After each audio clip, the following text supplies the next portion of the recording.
there was a moment where you could not have the Palestinian flag anywhere, you could not have the Palestinian flag colors anywhere. And then you would see that especially women would on their outfits embroider in the colors of the Palestinian flag through tatris. One not quilt, it's a large tapestry that I'm working on, which is a cross-border tapestry. So we're on a case working on. So this emerged when we had the conflict between India and Pakistan earlier this year. So even when you may put the most controversial statement on fabric, it is viewed very differently. The same thing could be a tweet, on a poster, could be a poster, and could be on fabric. So stitching can help you have these conversations, because the moment you are stitching and doing something with your hands, like I think a lot of different tactile processes, you feel being open to vulnerability. Like it was. So, for example, I have a fulkari from my great grandmother. Yeah, people used to stitch fulkaris together. So it was given to the daughter. So my grandmother brought it with her during partition, and from Rawalpindi as mine did. Exactly. So many of those stories, especially in Punjab, that people have those fulkaris with them. Now I have a piece of it. So for example, I worked on this lovely quilt with the community there, which was called Love Lihaf. And it was Love Lihaf. So it was built on ideas of how do we find common ground with each other? How do we find love with each other? And it started from this very simple instance where किसी ने नवरात्रे का व्रत रखा था और किसी ने रोजा रखा था. So that dialogue around, so your Navratra vrat is like a rosa. You stitching as a way to reflect on it, to process it, because it's such a slow medium that I have to slow down. I have to think. So if I'm making something and I'm thinking, I'm reading, I'm learning about something, I sit with those thoughts and I process them for myself, and then I put it out there on usually on social media, and then have engagement with others. Textile activist Rubina Singh uses embroidery not just as an aesthetic craft, but as a political act, as a way to reclaim tradition and memory, as a space for expressing dissent. She uses stitching to process and share responses to socio-political happenings. Currently, Rubina is engaged in creating Rafunaama, an archive of stitched resistance and shared histories relating to embroidered practices across South Asia. The name and practice grew out of Rubina's interest in exploring regional and historical uses of embroidery beyond aesthetics, looking at its role as a cultural text that holds stories, experiences, and embodied practices. Each piece that is created and archived is both an archive and an act of witnessing, of mourning, of resistance, of hope. With each piece, she stitches stories and history. Do have a listen. Hello, guys! Welcome to the podcast, Theatre of Joy. Today we have this beautiful, lovely lady. Her name is Rubina Singh. And Rubina Singh is amazing. Rubina, your needle has a point. Does it? It does. Expand on that, please. What does it mean? Needle has a point? Needle has a point. Yes.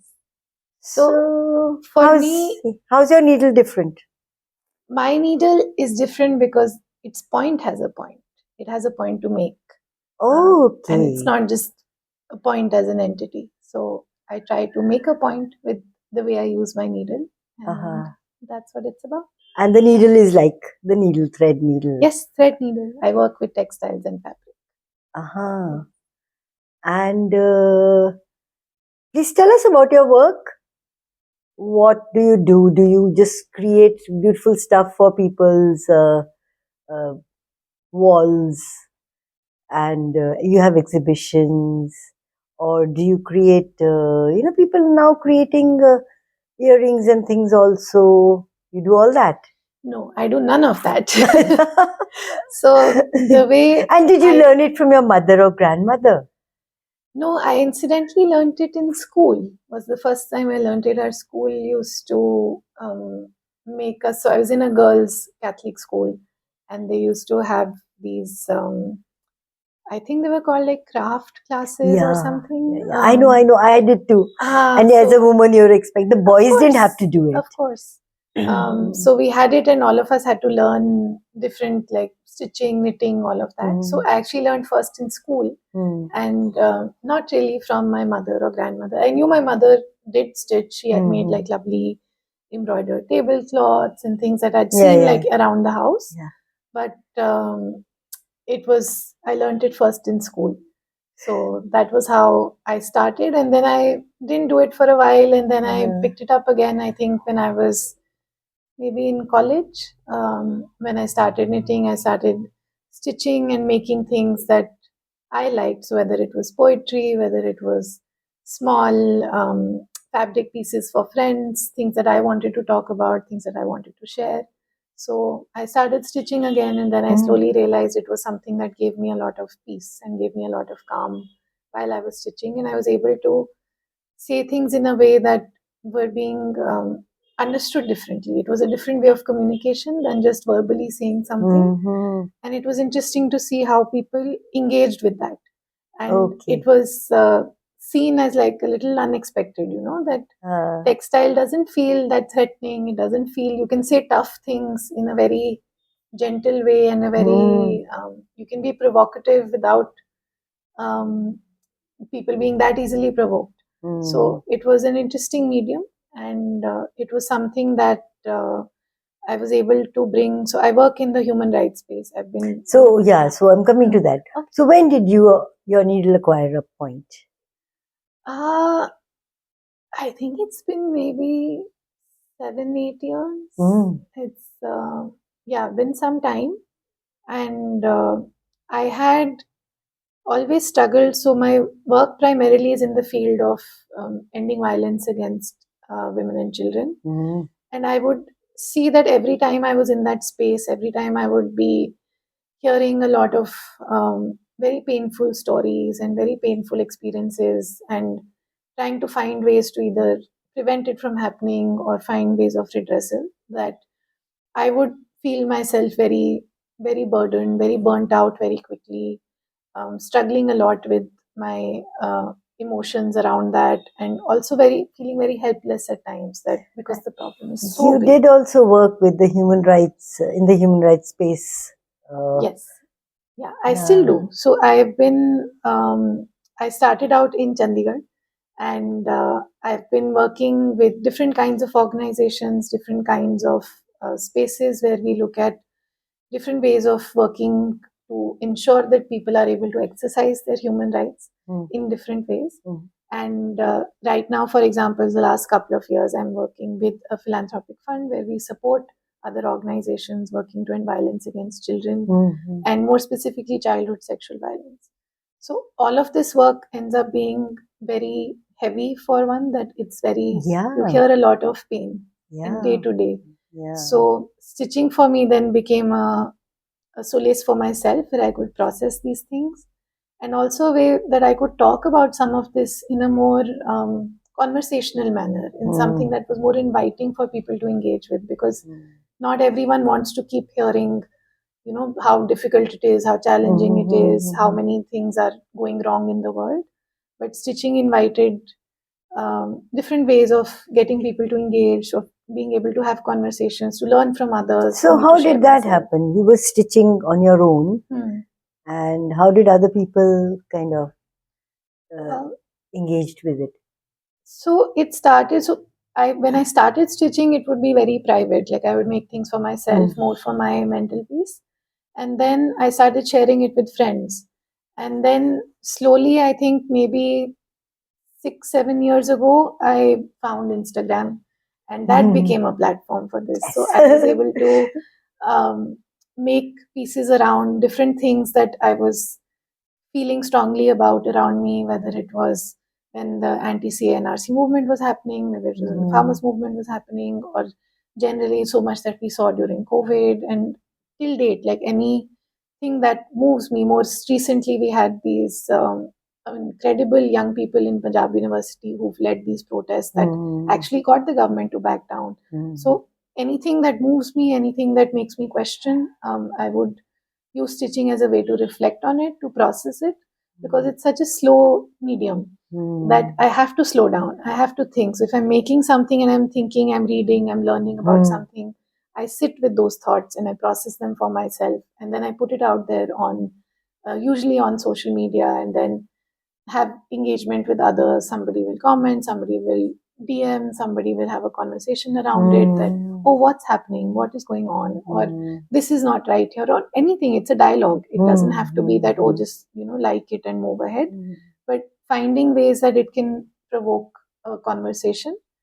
And outside of Instagram also, it's a very, of course, Instagram has its problems and its challenges. It's a very niche community that finds itself on that platform. But then I've also been trying to take it to folks in person. So bringing stitching to others in different communities in different ways, through stitching workshops, through stitching sessions. I've been involved in a couple of projects like Rafughar and Rafunaama, and we are able to use stitching as a way of bringing people. Stitching workshops. Yes. Okay. And projects. Yes. So talk more about that. Okay, so there's a few ways that I do this. I have an initiative called Rafunaama, which started around 2020. Oh, Rafunaama. So at that time, I'd seen a lot of folks using stitching for political movements, for social justice movements in different ways, but it was a very Western aesthetic. So even if I share my work, the aesthetic is very, it'll be a small embroidery in a hoop, and picturized a certain way. It's something that I had seen from European and American, North American artists, and then that trickled down to me. And when I was doing that, I also started questioning that why is this the aesthetic? What was our history? What was our culture in the subcontinent of feminist resistance through stitching? Because there's a huge culture there. So then I started going deeper into what did it look like for us? What are our, you see these incredible Kantha story cloths, and in our side there's like with Fulkari, people have done so much. There's all these narratives of women that have come forward. So I think that curiosity led to Rafunaama that, okay, let me start documenting some of this. What was the ways that people were doing it in the past? How are people doing it now? And how do we imagine futures of doing feminist storytelling and feminist resistance through stitching? So that's how Rafunaama started. And Rafu is a very interesting word. Exactly. It means to mend, to heal, and to stitch together. And exactly. Oh wow! And it's something very unique to our side of the world. So if you cannot just equate it with darning. It's something that is very intrinsic to our culture, to our stories. That the way you mend through Rafu is very, you take a thread from the same fabric and then use it to mend. So it's very beautiful in the way that it looks at this is what we have and this is what we want to build on, and it's not that we want to bring something external and do it. And now I'm thinking it's been used many times in Sufi poetry and the Bhakti poetry kind of a thing. Oh wow! Yeah. So it provides an interesting metaphor also, right? That what do we look at within our own communities, within our own cultures as ways of healing, and fabric also carries that that narrative with it, because textiles have often been women's mediums. So you would have stories that otherwise don't make it to mainstream storytelling places. Not every a lot of the books or a lot of the narratives, as you know, are dominated in our. And then you need a certain skill to put it in a book, or or a certain level of education.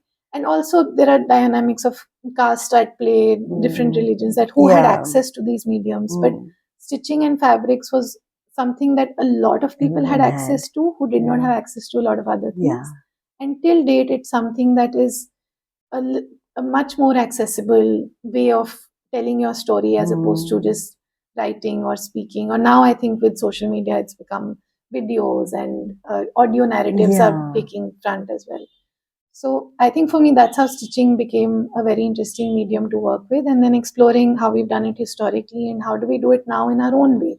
So not just taking from like what people are doing what will sell, what will sell, but really using it for what works for us.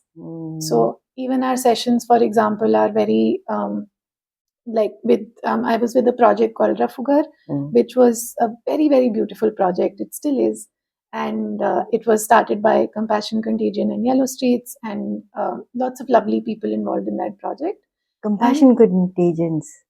Tell us a little before you go into which also I want to hear. Yeah. But what is Compassion Contagions? Is that an so this is something that a friend of mine, Pooja Dhingra, runs. And Compassion Contagion. Compassion Contagion. Oh, okay. Yeah. So that was the so that is a platform where she had started documenting some stories of compassion that came around during COVID. Okay. So when maybe I think 2021 or 22, we had started working on a very interesting project together called Stitching Futures. And with Stitching Futures, we looked at, can we imagine post-COVID futures using stitching which was accessible to, especially to women, especially to vulnerable and marginalized women, whose interests, whose wants and needs and visions were not coming through in the mainstream narratives around what after COVID. So stitching became that way of how do you speak to folks who are unlettered, who may not have access to all of these spaces, who may not feel their voice matters. And stitching can be a way to do that. Stitching can be a way and they're more confident engage. In sitting and expressing themselves. Exactly. And it doesn't feel as patronizing. It doesn't feel as what's the word? It doesn't feel as intimidating. And it's also something that is when we obviously work in very patriarchal setups in the country, there's a lot of things to navigate, and especially still till date for marginalized women, it's very tough to get out of the house and to be able to engage in these processes. But the moment you say सिलाई सीखने जा रहे हैं, सिलाई करने जा रहे हैं, that becomes, oh, ये तो औरतों का काम है, जरूर सीखो, जरूर सीखो. So it became a very interesting way that they could step out. It was a safe space on all fronts, and it became more accessible because of that. There was no fighting in the home, there was no guilt tripping in the home. So yeah, it was something that was very accessible and made it easier to have conversations. And then from there, the idea of Rafugar emerged. So, because we were at that time also collaborating with Yellow Streets, which is led by a lovely, lovely person, Yusra Khan, who does work in different communities in parts of Delhi. And with the women who were part of her center, we collaborated and thought of what does it look like to have more space for stitching, to have more ideas of mending and healing. And that project was also situated in a part of town which had recently seen some violence and recently had been at the center of some. Oh my God, I'm so overwhelmed. There are so many people using, unexpected kind of means to empower and be empowered, to start narratives, to also reclaim narratives, right? Oh, wow. This is so heartening.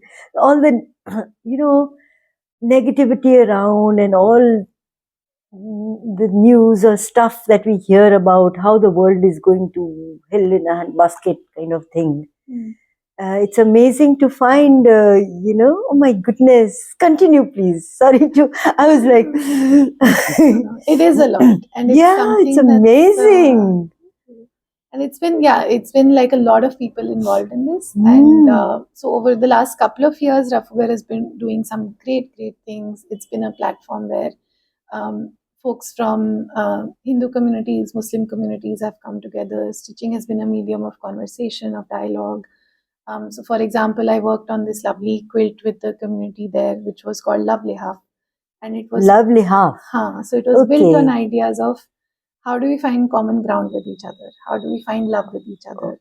And it started from this very simple instance where किसी ने नवरात्रे का व्रत रखा था और किसी ने रोजा रखा था. So that dialogue around, so your Navratra vrat is like a rosa. So sorry, let's backtrack a bit. Where did this happen? This happened in Rafugar. In Rafugar. So tell us what used to happen in Rafugar. So we had a lot of different sessions. We would keep engaging around ideas of self, about what does your mobility look like? There were lovely sessions run by folks from Outreach India, and Shivangi was there, and there were lovely folks who came and talking about ways of self-reflection, of ways of how does one really look at our community, at ourselves. And then we did this project called Lovely Half, which is when I'd come in and we had done a conversation around what does that love look like for each other.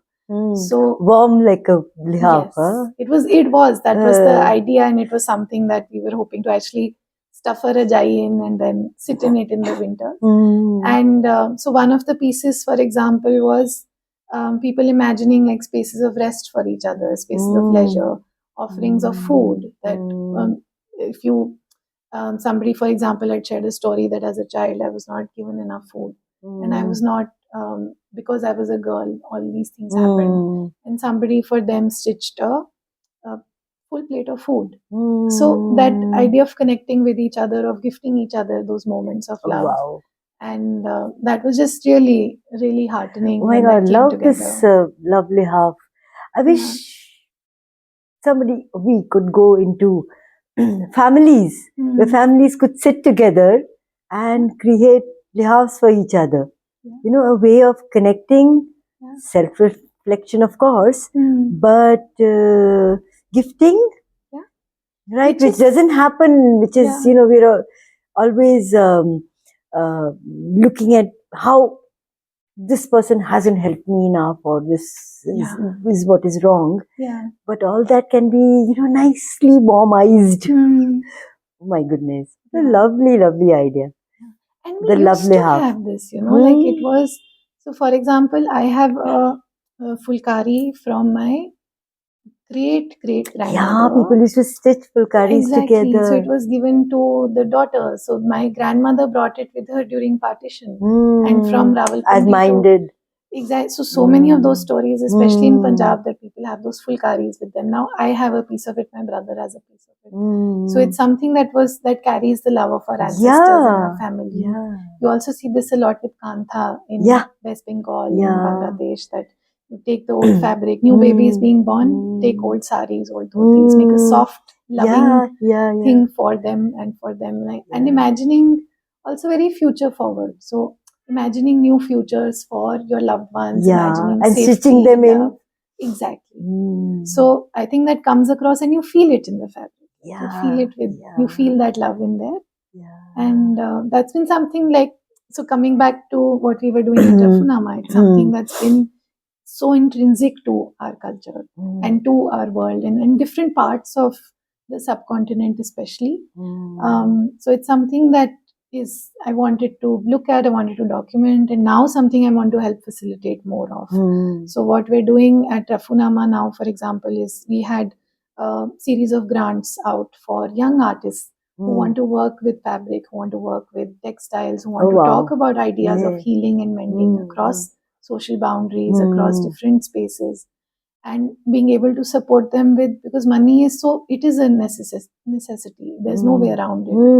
And being able to give them just a little bit of unrestricted fund, do what you need to do, no pressure on output, no pressure on anything. This is for you to take your process forward. And even in that, I remember I was having a conversation with one of the grantees, and they're like, "Ye kab tak ready karna hai?" And we're like, "This, no.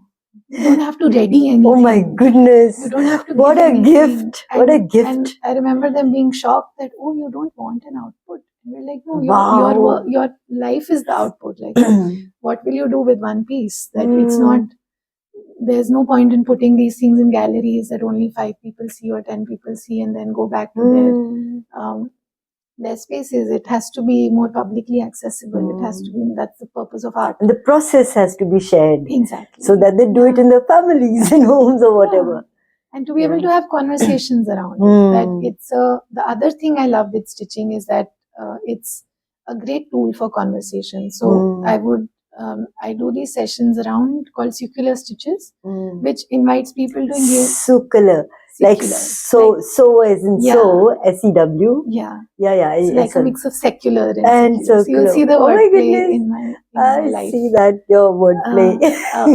But so those sessions invite people to engage with ideas of human rights through stitching and often very heavy things. So this year, for example, there was a couple of sessions, one that we did in June, one that we did in November to mark 1984, the 41st anniversary. So June with Operation Blue Star and November with the pogrom. And then talking about what are those histories that we're taking. I was not born in 1984, but I've heard what happened. I know my parents moved after 1984 from Ludhiana to Chandigarh. So what is that we are carrying? What is that idea of justice? And how do we imagine next new futures for Punjab, for the Sikh community, for everyone, and for ourselves? So stitching can help you have these conversations, because the moment you are stitching and doing something with your hands, like I think a lot of different tactile processes, you feel being open to vulnerability. So it opens up to conversation. And you get out of your head. Exactly. So you are able to have conversations with people around you. You're able to think deeply about what is happening, and you are able to listen deeply. So that becomes, so those conversations in those sessions, again, like it's never about the output. It's never about what you create at the end of it. But just the fact that you're sitting there for 2 hours and you're able to have a chat with somebody and you're able to hear their perspective and you're able to share yours and leave with a new thought or leave with a new feeling. Something that is still staying with me, I'd done a workshop just last week in Kochi, and one of the participants said to me that after the session, that for the last 2 hours I did not look at my phone. And I'm so glad that I didn't, because it's become so difficult that I could be away from my phone and I could talk to the person next to me and I could learn about what they do and what they think. And that's what stitching opens up. Like it makes that, just gives you that space. Those energies that are there when you sit and stitch together or cook together, right? They are like ancient. That little bit of us DNA or whatever has been there. Only thing is it's not generally activated, not generally kind of dipped into and used as a resource. And I think, I'm asking for a future in which that is more and more possible. Yes, absolutely. And okay, so what also intrigues me is a sentence that I read in your profile website was about reclaiming our narratives. And immediately my mind kind of contracted into how our narratives are totally being taken over. We are not even conscious of it, right? And they have been taken over by the social media, by advertisements, whatever is there out there. And the idea about reclaiming our narratives and helping those women and whoever else will come to reclaim the narratives is really wonderful. And so that they know that there's somebody going to be listening, right? I think that is for me right now, that is the most important part of your work. Because we lose our narratives and we lose ourselves. We're always measuring ourselves against false narratives. Narratives that are not ours, and especially narratives that are like from the West, or forced upon us, right? That it's narratives are so controlled these days. What you see on your phone, from what you hear from others, what you see on TV, that it's all very designed and it's very controlled. Very plastic, very structured. So to have that space for authenticity, have that space for what do you really feel, and everything is welcome, everything is fine.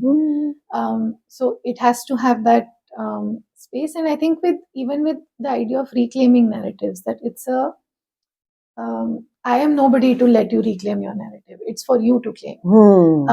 I can just create the space. Yeah, the space is there. Which is the most important thing. The medium is, for me, it's textile. For very often I'll see somebody will come for the first time for a stitching circle and they're like, nahi, Jamnira. And you find your medium in something else, whether it's theatre, it's play, anything, writing, anything, whatever works for you. but to find something that works for you and know that there is value in what you say, there is value in what you feel, and like you rightly said, there's someone listening, and there is someone who is interested in your voice and in your ideas and in your stories. And I think creating that space is all one can do, and it's then it's theirs, and there is no, I am no one to say that you should that's the reclaim point, your I guess, narrative, or you should say this, or you should do that. Just this phrase, getting your voice out there, is also, I think, it can get political, because it's not about dissenting voices. It's not only about Zindabad Murdabad or okay, I'm not, whatever. It's just finding a story within you which has been buried so deep, that it's not there for you to order your life around. And digging out stories is a lovely thing. It could be, how you related to the tree in your garden when you were little, right? Or it doesn't have to be in any way political, right? It can be just giving you a whiff of what you are, or have been, or to me that is political. To be able yeah. To I say, mean, I'm talking about the politics of resistance, of oppression. That is part of the whole thing, but somehow we have lost it in translation, kind of a thing.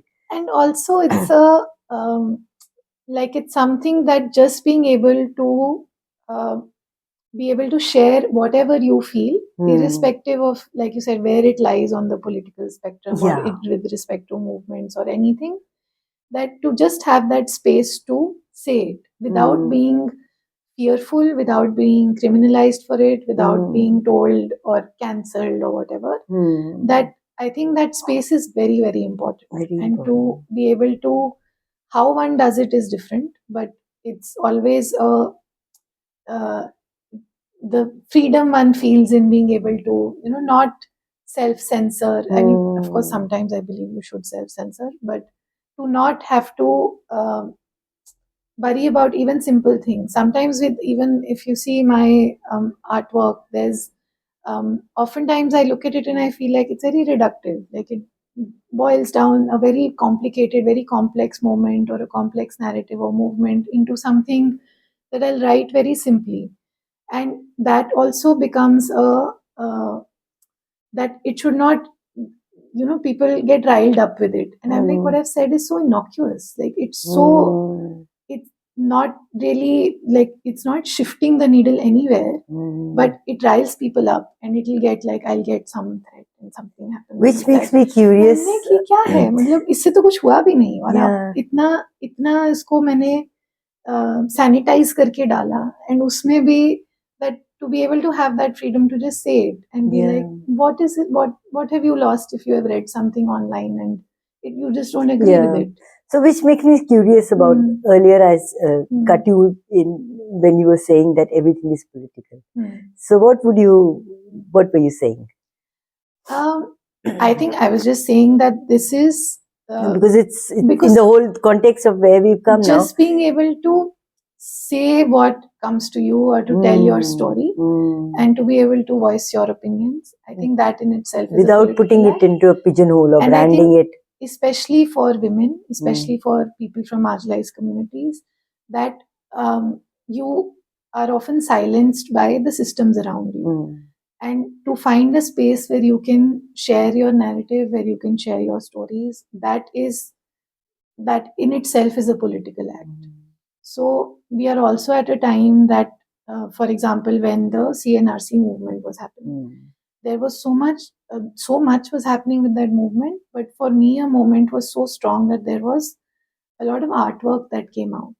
That the roads of Jamia, the roads of Shaheen Bagh, of all these spaces in Delhi were just full of art and full of conversations around ideas of freedom and ideas of just fundamental rights, engaging with our constitution, engaging with all of these lovely documents that Ambedkar and our forefathers have given us and foremothers have given us. That it was a moment in time that was really the intersection of art and social justice in the most recent times that we've seen.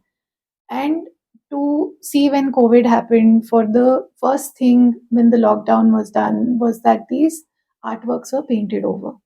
And you would, and I by chance happened to have photos of many of these. I was documenting them for um, an archive, and it was just so incredible to me that those narratives of even artwork of Ambedkar, artwork of Bhagat Singh, artwork of, so many of the photos, if I show you, are just flags of India. And those were just ripped apart, torn apart, painted over. And those are the ways that narratives are silenced, that you're told that this is not okay for you to say, this is not okay for you to feel. Even right now, just in Delhi a couple of weeks ago, there were protests around the pollution that we're facing, and people are being called naxals for saying that. And these are very, so even something as much of a, there's so many resistance movements, and to see that anyone speaking up against anything in any way is now being told that this is, your voice should not be heard, and you need to figure out and a way the to other keep side quiet. is that, when we are born and we are growing up, whether we are boys or girls, girls more, of course, experience it more, but for everything, I mean, that word which Sumini says she hates is no. So, when you're expressing yourself as a child or saying, you're told, no, this is not good, this is what you need to say. This is not okay, no, you can't. In of course, I'm being gentle, but it goes to very violent thing also. Yes. So people get so incrusted in and cultured in that kind of thing. By the time they grow up, they take all this thing that is given to them. The people's things are painted over. Correct. Say, okay, क्या करेंगे? हमारे पास कहाँ जोर है? हमारे पास कोई जोर नहीं है. हम क्या कर सकते हैं? ठीक है, कर दिया. है ना? So that's why a lot of that's why reclaiming your narrative is very important, and because you don't even know what narrative you would have, and that's why processes like stitching and all that is creating that gentle space in which even when young kids they are protesting in universities and all, there's some overlords telling them what to say and what not to say. नहीं, not always. नहीं, इतना तो you have to give young people credit. No, नहीं होता भी है, but there are I mean थोड़ी सी distortion वो भी होती है. Thodi maybe, but I would also respect people's agency here. I think not every protest or not every person in resistance is playing to a higher power. And I think there is, though they might get hijacked or something. But it's also, there are moments when people have resisted and come together. So like again, the same with the Punjab University movement just now. You see, and it started with, I was so amazed to read. I'm an alumni of the university, but I was not there when this was happening. But it was so amazing for me to read that there were these 5 young female students in the political science department that really kick-started the whole thing against some. This one last. Yeah, it was some affidavit had come that told them that to protest you need permission, and you had to sign it. And they were like, "What? No, we're not going to sign this." And that became our movement. And then the Senate thing happened, and then it boiled into something much bigger. But it was a moment where, I would also trust that when folks are coming together, that they are really thinking of, this is not okay. It's a breaking point. You have these moments of fear, and I think we're right now in an era where that fear is very strong. But there are moments where there are people who break away from this. There are people who have the courage to put themselves out there, to do it, to take the risks that come with it, whether it's going to jail, going to whatever, being under, there's so many people under trial for like with no incarcerated without trial. All that happens. Yeah, but I do again. It brings me to a thing, that point that people really need to be reinitiated in gentle spaces, in kind spaces, allowing spaces to find themselves, which is what you are doing. And and in today's world, we need a lot more than that, which might lead up to protests. So protests will go on. Everything happens all at once in our culture anyway. That's true. But these spaces are so important because I do feel that voices need to be strengthened. People need to be insides need to be strengthened so that they. And you're right. I think with stitching, it offers a way of doing it gently, like you said, and also doing it in a way that's not as threatening. So even when you may put the most controversial statement on fabric, it is viewed very differently. The same thing could be a tweet, on a poster, could be a poster and could be on fabric. But the inherent softness of textile also gives it a little bit of, gives it a bit of buffer that you don't take it as threateningly. If you see it on a kapda or a textile, you may take it more seriously or may take it more like to heart if it's not on textile or in another format. So it definitely offers a gentler way of talking about something controversial and also a way of like we have to find innovative, imaginative ways of coming across these and art and creative being creative artistically, even otherwise, is so joyful and so random and so joyful. You don't have to be linear also. And that is what is required. A lot more is required rather than, we've seen how protests and how all that that form of resistance is handled. We need other alternatives, other options also going alongside. All of them together. All of them together. But alongside. And not one there's a dearth of this. What you are doing, the processes you are doing, there need to be a lot more of those.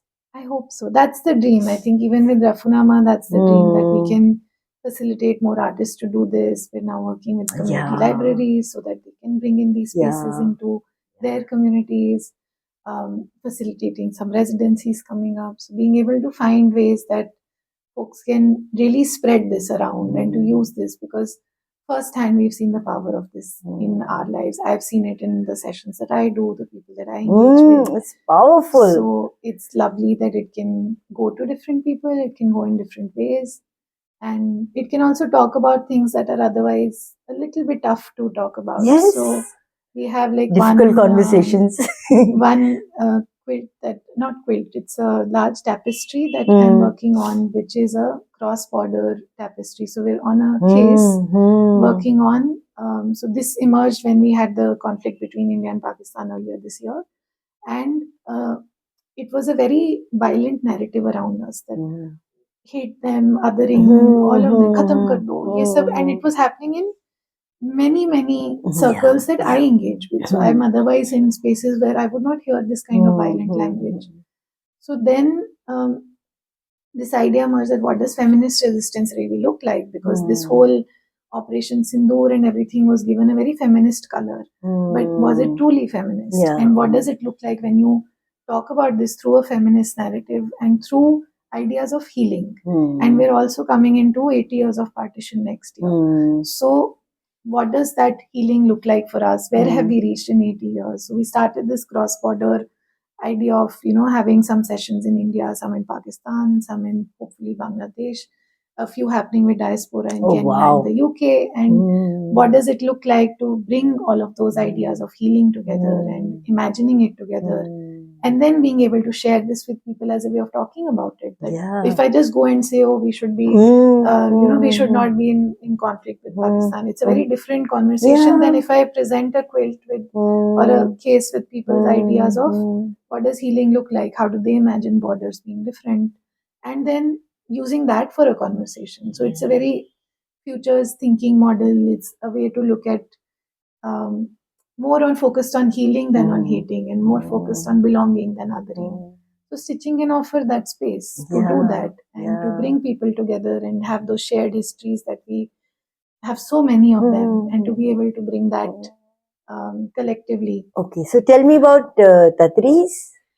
Yeah, so Tatris is a very beautiful embroidery form, which is native to the Palestinian community. And it's one of the few that in recent times, of course, we have our history of Kantha and Fulkari and Sujni and other are embroideries, but very consciously, I think Tatris has been used in the last few decades to talk about the Palestinian resistance movement.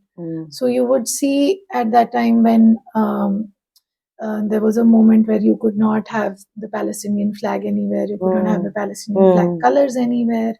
And then you would see that especially women would on their outfits embroider in the colors of the Palestinian flag through Tatris.